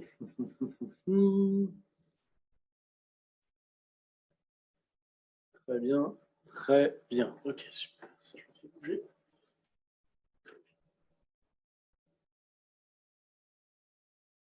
Ok, super. Super. Ok, très bien. Bon. Alors, donc on va partir en fait d'un hashtag assez générique. Et je ne sais pas si vous avez les mêmes problèmes que moi, mais personnellement, quand j'ai commencé à m'intéresser à cette crise, en fait, d'ailleurs c'est toujours le cas, je ne suis ni russophone, je ne parle pas non plus ukrainien, je ne parle pas non plus biélorusse, donc c'était assez compliqué en fait pour moi de faire des recherches là-dessus. Donc qu'est-ce que j'ai fait? J'ai été sur Google Translate et j'ai tapé tank, train, quelque chose comme ça. Voilà, tout bêtement. Et je vois sourire, mais c'est vraiment effectivement assez risible, mais voilà, on ne peut pas toujours partir avec des choses vraiment très intéressantes. Donc c'est vraiment comme ça que j'ai commencé. Et derrière, donc j'ai pris un hashtag assez générique et cherché ça sur TikTok pour voir s'il y avait des choses intéressantes. Donc on va voir ensemble tous les deux si ça ramène des choses intéressantes. Voilà, on va aller sur TikTok. Je tape dans le vide là. Ok, je tape dans le vide, super. Super, donc voilà, on est sur TikTok et il y a la barre qui me bloque. On va chercher donc ce hashtag, ça nous donne des résultats. Et ce hashtag, en fait, il nous donne des résultats intéressants, mais comme je l'ai dit, il y a beaucoup de scories. C'est-à-dire que voilà, ça peut être typiquement des choses très intéressantes pour nous. Éventuellement, il y a peut-être une localisation dans les hashtags. Voilà, c'est des équipements militaires sur les trains. Et puis derrière, il y a des vidéos comme ça qui ne sont pas très intéressantes. Il y a voilà, cette personne qui nous fait une TikTok. Donc voilà, il y a du bon et du moins bon. Donc ce qu'on va vouloir faire, en fait, c'est aller dans Maltego et sortir toutes les vidéos qui utilisent ce hashtag. Donc pour ça, on va utiliser SocialNet Shadow Dragon et qui vont en fait, c'est des gens qui vont scrap directement TikTok, qui vont obtenir les posts et nous formater ça bien propre, bien tranquillement. Puis derrière, par exemple, si je suis intéressé par un post en particulier, voilà, je clique dessus. J'ai une petite prévisualisation qui normalement s'ouvre ici. Hop là, on verra ça après, c'est pas grave. Et on a voilà, pas mal d'informations ici. On a l'auteur, quand est-ce que ça a été créé, l'image, les URL, quel type de vidéo, quelle musique a été utilisée, ce genre de choses, le nombre de likes, pour voir si c'est beaucoup d'engagements ou pas. Donc, ce qu'on peut faire après, derrière, en fait, c'est faire une première ségrégation en termes de temps. Ça, c'est quelque chose qui n'était pas disponible dans Maltego, donc voilà, je l'ai fait à la va-vite. J'ai fait ma propre tension, en fait, tout simplement en se basant sur cet attribut Create Time, séparer les TikTok qui ont été créés avant le 1er novembre 2021 et ceux qui ont été créés après. Parce que voilà, une vidéo qui a été filmée en 2016, ça ne m'intéresse pas forcément. Donc voilà, derrière, je me retrouve avec à peu près la moitié. Donc, très bien, je m'en occupe. Et je vais aller copier ça sur un nouveau graphe. Et sur ce nouveau graphe, je peux utiliser une transform qui est donc déjà là de base, qui est extraire les hashtags sur ces vidéos. Alors, extraire les hashtags, ça va me permettre de faire 3 choses. La première chose, ça va être de géolocaliser certains de ces TikTok. Parce que tout simplement, quand les gens mettent des TikTok, parfois, ils vont mettre le nom en fait, de la ville. Par exemple, Marne-la-Vallée ou Belgorod ou Gomel. Donc des villes qui sont proches, pour certaines, pas Marne-la-Vallée, qui sont proches de la frontière ukrainienne. Voilà. Et donc ça peut nous aider à géolocaliser. Et ça peut déjà nous aider à en fait trier, diriger notre attention vers telle ou telle vidéo. Parce que bon, des vidéos de tanks sur un train à Vladivostok, ils ne vont pas forcément en Ukraine. La deuxième chose qui nous intéresse là-dedans, c'est que ça nous permet de d'isoler des vidéos qui pourraient être intéressantes pour nous. Par exemple, si on cherche tank, ça peut déjà nous orienter vers les bonnes vidéos. On peut chercher train derrière, ce genre de choses. Et la troisième, en fait, c'est de dégager un peu les hashtags qui sont pertinents. Parce qu'une fois qu'on identifie des vidéos pertinentes, on peut identifier les hashtags qui sont utilisés sur ces vidéos, réutiliser ces hashtags pour refaire en fait le même process de rechercher, voir s'il y a d'autres vidéos qui continuent à être pertinentes et avoir un petit peu un cercle vertueux qui se met en place avec des hashtags plus utilisés et moins génériques que simplement tank ou tank sur train, comme j'ai pu trouver. Donc, une des premières choses qu'on peut faire, en fait, c'est sélectionner toutes les entités phrases, donc qui vont être ces hashtags. Et on peut les voir ici et les trier par nombre de liens qui arrivent. Donc, qu'est-ce que ça veut dire ça? C'est que ça va être des hashtags qui vont être utilisés beaucoup de fois. Et ça peut être intéressant pour nous. Ici, dans ce cas précis, ce n'est pas toujours intéressant. Par exemple, ce second truc, pour les plus russophones d'entre vous, la traduction est marquée ici, c'est recommandations. Donc voilà, si on cherche juste le hashtag recommandation en russe sur TikTok, ça ne va pas nous ramener quelque chose de forcément très, très intéressant. Mais voilà, si on continue, on peut avoir des recommandations plus intéressantes. Et je ne sais plus où est-ce qu'on avait. Donc voilà, après, on peut chercher pour avoir directement les recommandations qui nous intéressent vraiment. Une autre chose dont j'ai déjà parlé, en fait, c'est que je ne suis pas russophone, je ne parle pas biélorusse, ukrainien non plus. Donc, c'était un problème pour moi de rechercher. Heureusement, j'ai des collègues très talentueux. Et donc, le même collègue qui a fait l'investigation juste avant a fait aussi une petite transforme pour utiliser le site DeepL. Je ne sais pas si vous connaissez, c'est l'équivalent de Google Trad, voilà, qui nous traduit donc automatiquement. Je ne peux pas vous montrer ça en direct parce qu'il y a quelqu'un de l'équipe qui a utilisé tous les crédits qu'on avait. Donc, voilà, oui. Mais néanmoins, j'avais fait ça avant, donc c'est préparé. Donc, vous avez en fait les traductions ici. Par exemple, ici, vous avez je ne sais pas si vous pouvez lire, vous avez le langage détecté. Donc, ça, il dit, ah, c'est bon, ça c'est du russe. Et il vous dit aussi la traduction. Donc, ça, c'est assez utile. Et donc, ça me permet, par exemple, de chercher pour des recommandations, genre par exemple, armée. Donc, je cherche army.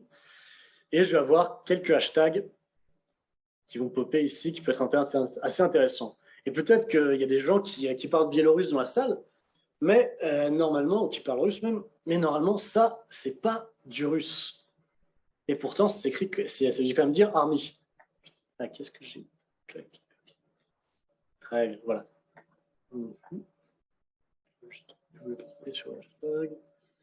Voilà. Et donc, ce petit sigle-là, BG, c'est-à-dire que ce n'est pas du russe, c'est-à-dire que c'est du biélorusse. Or, la Biélorussie, je ne vous l'apprends pas, a une très longue frontière avec l'Ukraine et est définitivement un point stratégique pour que les troupes russes passent. Donc, ça peut être quelque chose qui peut être intéressant pour nous. Donc, qu'est-ce qu'on va faire? On va cliquer sur ce hashtag. Et puis derrière, on va obtenir les parents de ce hashtag. Donc, obtenir tous les TikTok en fait, qui sont rattachés à ce hashtag. Et je vais les ajouter à un nouveau graphe pour que ce soit un peu plus, qu'il y ait un peu moins de bruit. Voilà. Voilà, c'est ce que j'ai fait. Il y a ces 8 hashtags qui correspondent à ces 8 TikTok qui correspondent à ce hashtag armé. Et dedans, je vais aller vérifier quelles sont celles qui peuvent être intéressantes. Bon, bah, je les ai juste toutes regardées. Et il y a ces deux-là qui sont en fait intéressantes. Et hop. Donc, on a cette première vidéo qui, donc, voilà, des tanks sur un train. C'est intéressant. Je crois même qu'à un moment, il y a des numéros d'identification. Je ne sais pas, bien sûr, je ne me souviens plus très bien pour celui-là. Donc, voilà, ça peut être assez intéressant. Mais celui qui va vraiment nous intéresser, ça va être celui-là. Et donc, c'est à peu près la même chose. Hein. Ça va juste être quelqu'un qui conduit et qui, ah bah tiens, j'ai trouvé. Oups. C'est pas grave. Et qui va juste se dire, ah bah tiens, il y a un camion, une colonne de troupes. Est-ce que c'est des Russes? Peut-être pas, je ne sais pas. Et donc après, ça va être toute cette problématique ici. Si on prend ce hashtag, par exemple, ou même si on prend tous les hashtags pour voir à peu près de quoi ils parlent, parce qu'on ne parle toujours pas russe, bien sûr. Hop. Alors, on a ça n'a pas été traduit. Voilà, alors ce qui va blablabla. Certains types de recommandations plus ou moins génériques. Celle-là, elle peut être intéressante. Par exemple, on peut voir à quoi ça ressemble. Est-ce qu'on peut avoir plus d'informations, plus de TikTok intéressants qui sont rattachés à ce hashtag? Mais celui le plus intéressant, c'est celui-là. Et si on cherche sur Google Maps, on voit que c'est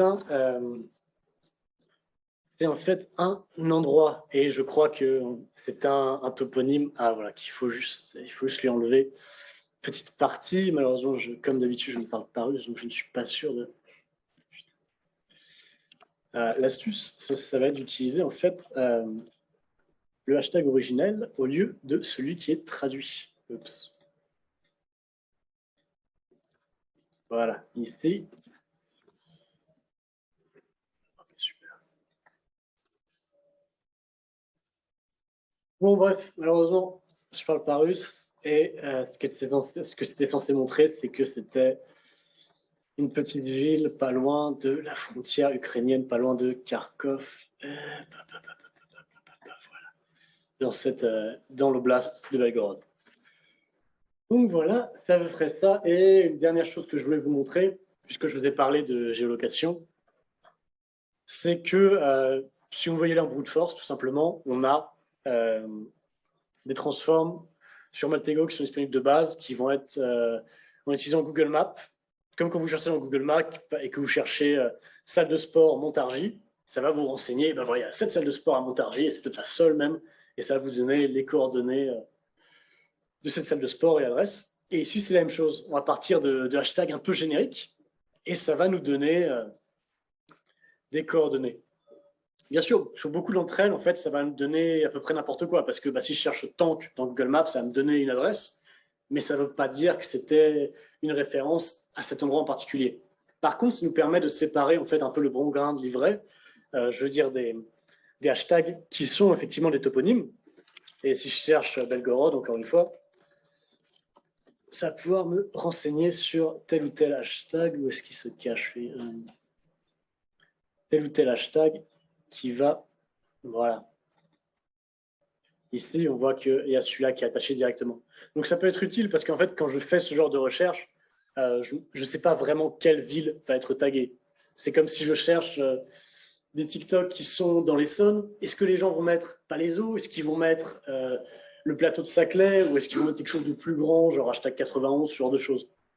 Donc, directement, le mapper en utilisant Google Maps, ça permet d'avoir un peu un genre de sélection plus rapide. C'est comme si je tape Russia derrière. Après, j'ai toutes les entités de location qui sont en Russie.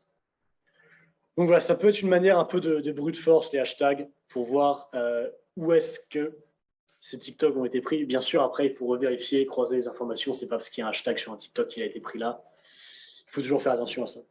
Mais voilà, c'était une enquête que je voulais vous montrer un petit peu parce que je pensais qu'elle était intéressante vis-à-vis surtout malheureusement de l'actualité actuelle, l'actualité récente plutôt, sur comment est-ce qu'on pouvait récolter des informations pour les passer après à des analystes qui pourront en faire vraiment de l'intelligence.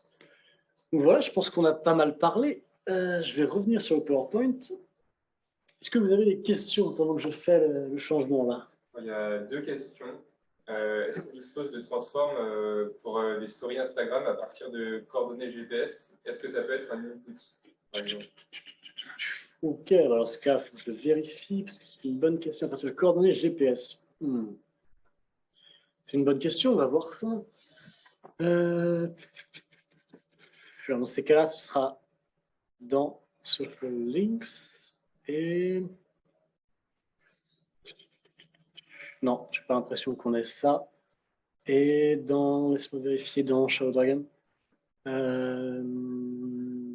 Non, je crois pas qu'on ait ça, malheureusement. Je crois pas qu'on ait ça. C'est pour ça d'ailleurs que parfois, en fait, on devrait utiliser des moyens interactifs comme les hashtags, par exemple. Voilà. Donc non, ça c'est en particulier pour Instagram, pour la géolocalisation, pour les stories, ça va être un.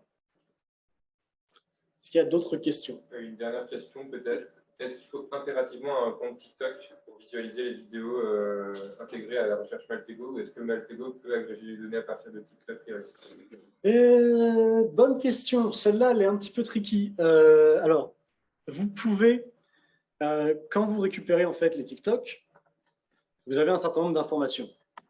Et vous avez une petite thumbnail ici. Par contre, pour voir le post, et ça c'est plutôt en fait du ressort de TikTok, vous avez besoin d'un compte TikTok, sinon après il vous renvoie directement à la page d'accueil. Donc je dirais que oui, vous avez besoin d'un compte TikTok, à moins que vous ne souhaitez en fait simplement, si vous ne souhaitez pas avoir de compte TikTok, tout simplement vous prenez l'URL de la vidéo et vous la copiez-collez dans un de ces services qui pullulent sur le net pour télécharger la vidéo sans le watermark pour simplement la visualiser. Donc c'est peut-être une alternative. C'est un peu plus encombrant quand même que simplement de se créer un faux compte TikTok. On prend une dernière question en salle. Ouais. Vous avez parlé de compte personnel avec le code Python. Vous savez, de votre connaissance, il y a justement des bases de données avec des informations en Python déjà faites pour qu'on puisse récupérer les volets et les réutiliser. Ah oui, bien sûr, ça, c'est une introduction. Alors des bases de données, non, ça va plutôt être des GitHub.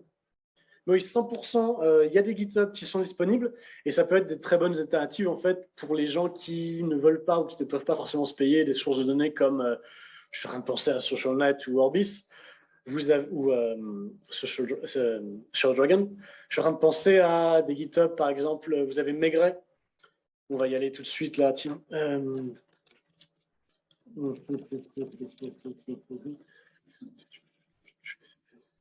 Qui en fait vous permet d'aller vérifier si tel nom utilisateur est utilisé sur tel ou tel réseau social. Par exemple, c'est utile parce que moi je sais que bah ouais, j'ai un nom utilisateur que j'aime bien réutiliser. Et donc si on a mon compte Twitter, boum, ça va me choper mon compte YouTube derrière, mon compte Facebook, ce genre de choses. Voilà. Alors je ne sais plus lequel exactement est l'officiel, mais vous avez voilà, ce genre de choses et vous avez derrière des transforms Maltego, et donc vous pouvez les installer et les intégrer directement à Maltego. Vous avez beaucoup de gens en fait qui créent leurs propres transforms et qui vous les partagent pour les mettre sur Maltego.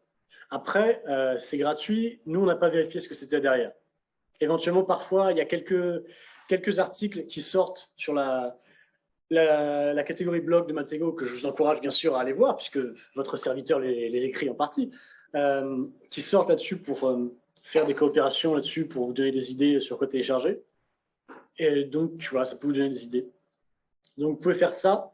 Vous pouvez aussi télécharger des intégrations gratuites qui sont sur Maltego. Hein, tout n'est pas payé. Donc, oui, voilà, vous pouvez bien sûr ajouter vos propres transforms et les transforms des autres. Est-ce qu'il y a d'autres questions? Est-ce qu'il y a des gens qui ont encore la force de poser des questions à 8h30? Vous pouvez, hein, c'est pas un problème. Très bien. Oui, excellent, très bonne idée. Là, oui.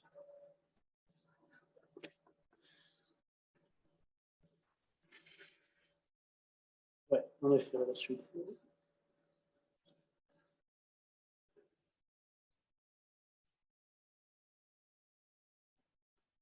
Très bien. Donc, on va faire une conclusion rapide, hein, je pense.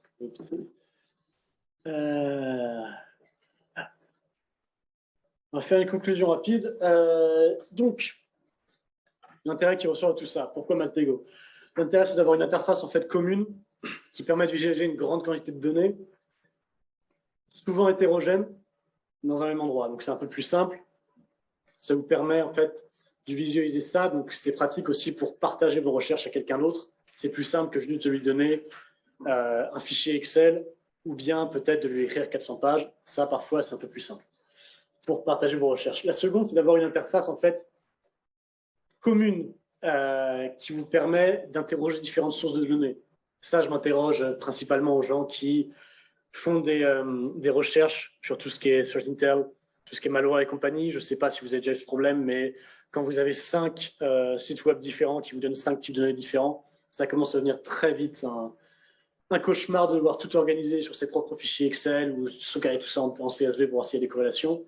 Maltego, ça vous permet d'avoir tous ensemble. Et en fait, l'intérêt, c'est puisque les entités qui sont similaires, comme par exemple un site web qui sera le même, il va être automatiquement fusionné à la même entité. C'est-à-dire que vous allez voir des corrélations apparaître devant vous, comme on a vu, quand on cherchait à avoir une petite empreinte de l'infrastructure de l'EGE. On voyait les adresses IP qui avaient plusieurs liens qui pointaient vers différents noms de domaine. Voilà. Donc ça est très rapidement programme académique de Mathego. Si vous êtes une ONG, si vous voulez utiliser Mathego pour les enseigner à vos élèves, on a potentiellement des licences qu'on pourrait vous passer sous certaines conditions, bien sûr, et la première étant que vous soyez une entité académique ou une ONG. Si ça vous intéresse et que vous ne parlez pas français, écrivez-moi mg@maltego.com. Sinon, DM sur Twitter, sur LinkedIn aussi. Et si vous parlez anglais, il y a sur le site la page qui va bientôt ouvrir. Et je crois que ça ouvre en mars ou en avril, un peu plus tard, mais ça ouvre prochainement. Voilà, donc très rapidement pour conclure, merci à tous de votre attention. Si vous avez plus de questions, même après que le live finisse, je suis là pour y répondre. Et je pense qu'on peut vous applaudir d'être resté jusqu'à 20h30, 20h40 maintenant. Donc félicitations à vous et merci pour votre attention. Merci Mathieu, merci à vous tous ici et également en distanciel. On était plus de 150 réunis ce soir. N'hésitez pas à suivre notre actualité. Le club OSINT Éveil et le club Cyber sont très actifs pour la AGE. On fait de nombreuses conférences. Notre prochaine conférence pour le club OSINT, c'est le 21 mars. On aura l'honneur de recevoir l'IRSEM, l'Institut de recherche stratégique de l'école militaire, pour évoquer le cas et la méthodologie OSINT dans le rapport sur les opérations d'influence chinoise. On fait également une newsletter qui sort tous les mois, qui est mensuelle, et la prochaine sera dans quelques semaines. Voilà. Merci à vous. Et puis pour ceux en présentiel et qui veulent continuer, on reste disponible. Merci. Merci.